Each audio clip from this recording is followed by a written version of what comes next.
Dalam nama Bapa dan Putra dan Roh Kudus. Amin. Puji syukur kami aturkan kepadamu ya Bapa, bahwa Engkau bekerja di masa lalu, masa sekarang dan akan datang. Kau setia mendampingi, menolong dan menghibur kami. Terpujilah namamu kini dan sepanjang segala masa. Amin. Para saudara, ketika bangsa Israel mau memasuki tanah terjanji, maka mereka harus melewati sungai Yordan.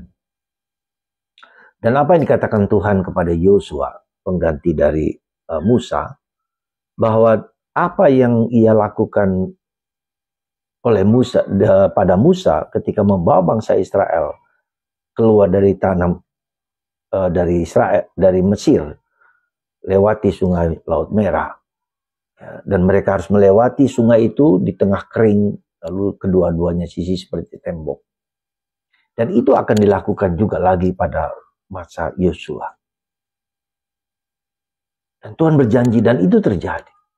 Jadi apa yang mau disampaikan Tuhan kepada kita? Tuhan itu setia akan janji-janjinya. Dan hidup kita berdasarkan janji Tuhan. Percayakah kita akan janji Tuhan? Itu yang membuat kita menjadi kuat dalam hidup. Maka kitab Bilangan, kitab Ulangan, itu mengingatkan kita, coba lihat apa yang dilakukan Allah kepada bangsa Israel. Dan itu akan terjadi. Dan terus sampai sekarang terjadi. Dan itu juga yang terjadi pada Yesus, lebih daripada sekedar orang Israel keluar dari perbudakan ke janji keselamatan, ke tanah terjanji. Demikian juga dari Gunung Nebo menuju ke tanah terjanji.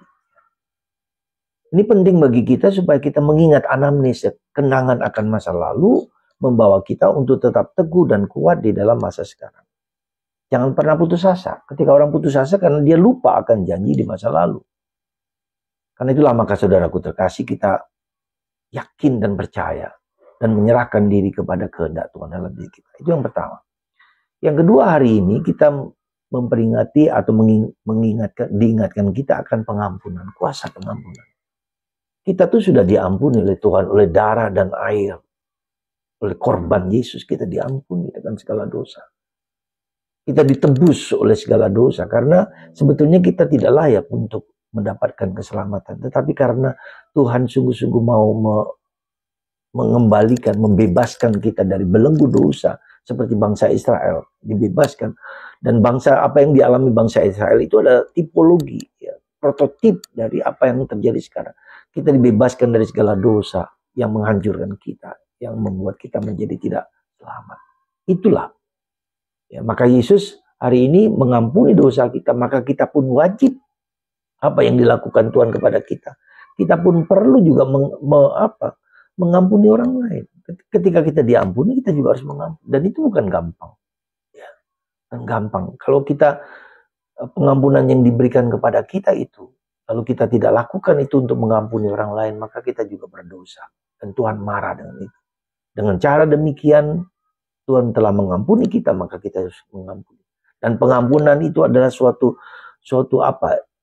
seperti tembok, seperti sumbatan dijebol gitu. Lalu rahmat itu mengalir ketika kita diampuni. Rahmat itu mengalir. Demikian juga dengan rahmat kekayaan Kristus mengalir. Demikian juga dengan tahun jubilium. Ketika gereja menyatakan tahun jubilium 25 tahun sekali, itu mau menunjukkan kepada kita apa? Rahmat Tuhan itu, kekayaan Tuhan itu mengalir dalam diri kita, diberikan kepada kita.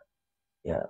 Jadi sekali lagi, mari kita jalankan tahun jubilium ini dengan sepenuh hati supaya rahmat, ya, kekayaan Kristus yang ada di surga itu diberikan kepada kita, dialirkan kepada kita semua. Dan yang ketiga, hari ini kita merayakan Santo Maximilianus Maria Kolbe, seorang Fransiskan yang luar biasa. Dia punya cinta yang begitu dalam akan Bunda Maria. Maka dia mendirikan suatu kelompok yang disebut Tentara Immaculada, Tentara Bunda Maria yang dikanun tanpa noda. Dan dialah yang memberikan penguraian yang lebih dalam akan Bunda Maria, ya, akan Bunda Maria dengan cintanya kepada Bunda Maria. Ya, maka ketika dia ditahan di kamp tahanan Nazi, dia mengorbankan diri untuk menggantikan seorang bapak yang menangis karena dia punya keluarga. Disitulah Maximilianus kemudian disuntik mati. Ya. Dia mengorbankan dirinya. Ya. Dan karena pengorbanan diri itu untuk keselamatan manusia. Ya. Maka mari saudaraku, kita harus berkorban. Tanpa pengorbanan tak mungkin ada salib. Dan salib harus ada pengorbanan. Mari kita juga berkorban bagi hidup kita, bagi keluarga kita, bagi anak-anak kita. Berkorban karena kita mencintai dan dicintai oleh Tuhan. Tuhan lebih dulu mencintai kita. Yesus berkorban. Bunda Maria berkorban supaya kita selamat dan bahagia. Semoga Tuhan mengilhami kita untuk berkorban, untuk mengampuni.